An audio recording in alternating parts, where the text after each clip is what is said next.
سب سے پہلے مشیت کے انوار سے نقش روح محمد بنایا گیا، پھر اسی نقش سے مانگ کر روشنی بزم کون و مکہ کو سجایا گیا۔ وہ محمد بھی، احمد بھی، محمود بھی، حسن مطلق کا شاہد بھی، مشہود بھی، جو بھی عالم جہاں میں بنایا گیا ان کی رحمت سے اس کو سجایا گیا، جس کے دامن میں جنت بسائی گئی، جس کے ہاتھوں سے کوثر لٹایا گیا۔ میرے واجب الاحترام، قابل عزت احترام اسٹیج پر رونق افروز علماء کرام اور عزیز ساتھیوں، آج کی اس اجلاس میں میرا موضوع شان مصطفیٰ ہے۔ میں انشاءاللہ کوشش کروں گا کہ آپ حضرات کے سامنے حضور کی سیرت طیبہ پر روشنی ڈالوں۔ میرے دوستو، حضور کی سیرت ایک ادھا سمندر ہے، آپ کی سیرت کا حق ادا کوئی نہیں کر سکتا۔ کسی انسان میں یہ قوت نہیں کہ وہ کہے کہ میں نے حضور کی سیرت کا حق ادا کر دیا۔ ایک آدمی نے مجھے کہا اگر آپ سیرت بیان کرنے کا حق ادا نہیں کر سکتے تو سیرت بیان کرنے کی کیا ضرورت ہے؟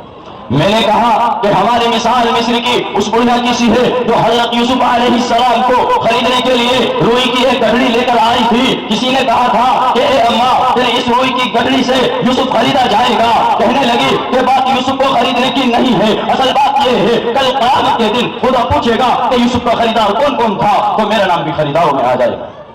اس لیے تو قرآن کہتا ہے وَرَفَعْنَا لَكَ ذِكْرَكَ، اے پیغمبر ہم نے تیرے ذکر اور شان کو اونچا کر دیا۔ میرے بھائیوں، نبی چلتا ہے قرآن بولتا ہے، نبی اٹھتا ہے قرآن بولتا ہے، نبی بیٹھتا ہے قرآن بولتا ہے، نبی پہاڑ پر ہے قرآن بولتا ہے، نبی بولتا ہے قرآن بولتا ہے، نبی غار میں ہے قرآن بولتا ہے، نبی مسجد میں ہے قرآن بولتا ہے، نبی مسکراتا ہے قرآن بولتا ہے، نبی روتا ہے قرآن بولتا ہے، نبی صحابہ کو سینے سے لگاتا ہے قرآن بولتا ہے، نبی اولاد سے پیار کرتا ہے قرآن بولتا ہے، نبی مسجد میں ہے قرآن بولتا ہے۔ اے پیغمبر، ہم نے تیری ایک ایک ادا پر قرآن کو اتار دیا کہ تو اتنا بلند ہے، تیری وجہ سے مکے کی گلیوں کو بلند کیا، تیری وجہ سے مدینے کے شہر کو بلند کیا، ہاں میں نے تیری وجہ سے صحابہ کو اتنا بلند کیا کہ کل قیامت کے دن کوئی جوان، کوئی ولی، کوئی قطب، کوئی ابدال آپ کے قدموں کا مقابلہ نہیں کر سکتا، اس لیے کہ جو تیرا صحابی بنا وہ بھی کائنات میں بلند ہو گیا۔ اسی لیے تو قرآن کہتا ہے وَرَفَعْنَا لَكَ ذِكْرَكَ، اے پیغمبر ہم نے تیرے ذکر اور شان کو اونچا کر دیا۔ میرے بھائیوں، اللہ تبارک و تعالیٰ نے اور انبیاء بھی دنیا میں بھیجے، جتنے بھی نبی دنیا میں آئے، کوئی نبی بستی کے لیے، کوئی نبی شہر کے لیے، کوئی نبی قوم کے لیے، کوئی نبی علاقے کے لیے، کوئی نبی ایک ملک کے لیے، کوئی نبی ایک گاؤں کے لیے، لیکن ہمارے پیغمبر کو دیکھو، ہمارا نبی آسمانوں کا نبی، زمین کا نبی، شمس و قمر کا نبی، شجر و حجر کا نبی، عرش معلّہ کا نبی، ہمارا نبی اور نبیوں کا نبی۔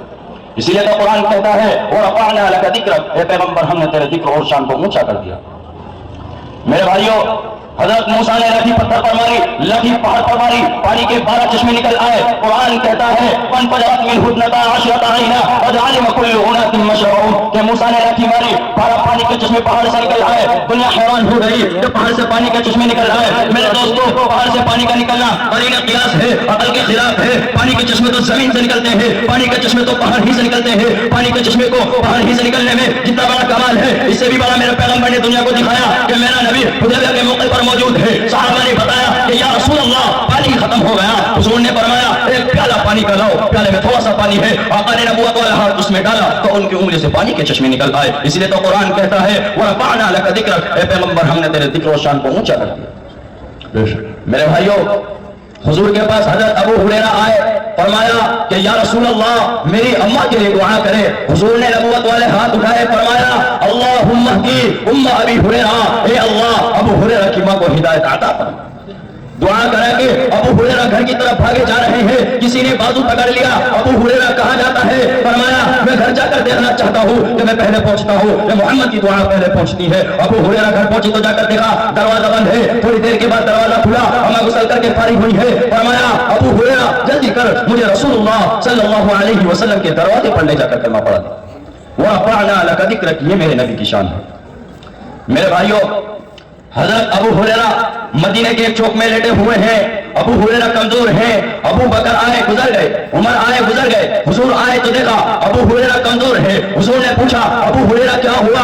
اشارہ کر کے بتایا 3 دن سے کھانے کے لیے کچھ نہیں ملا۔ حضور ابو ہریرہ کو لے کر گھر چلے گئے۔ فرمایا عائشہ کھانے کو کوئی چیز ہے؟ اماں نے فرمایا کھانے کو تو کچھ نہیں، پینے کے لیے دودھ کا پیالہ رکھا ہے۔ حضور نے فرمایا کام بن گیا۔ فرمایا ابو ہریرہ تیرے لیے یہ دودھ کافی ہوگا، لیکن تم سے پہلے مدرسے میں 80 طالب علم اصحاب صفہ جو قرآن پڑھنے والے بچے ہیں انہوں نے بھی کئی دنوں سے کچھ نہیں کھایا. ان 80 طالب علموں کو بلاؤ. حضرت ابو ہریرہ کہتے ہیں کہ میں 80 طالب علموں کو بلانے جا رہا تھا, میرے دل میں خیال آیا پیالہ دودھ کا ایک ہے, 80 طالب علم ہے, لیکن یہ اس نبی کی عظمت ہے, یہ اس نبی کا کمال ہے, یہ اس نبی کا معجزہ ہے جو چاند کی طرف انگلی کرتا ہے تو چاند 2 ٹکڑے ہو کر اس کی گود میں آ جاتا ہے, یہ اس نبی کا کمال ہے. وَرَفَعْنَا لَكَ ذِكْرَكَ, یہ میرے نبی کی شان ہے.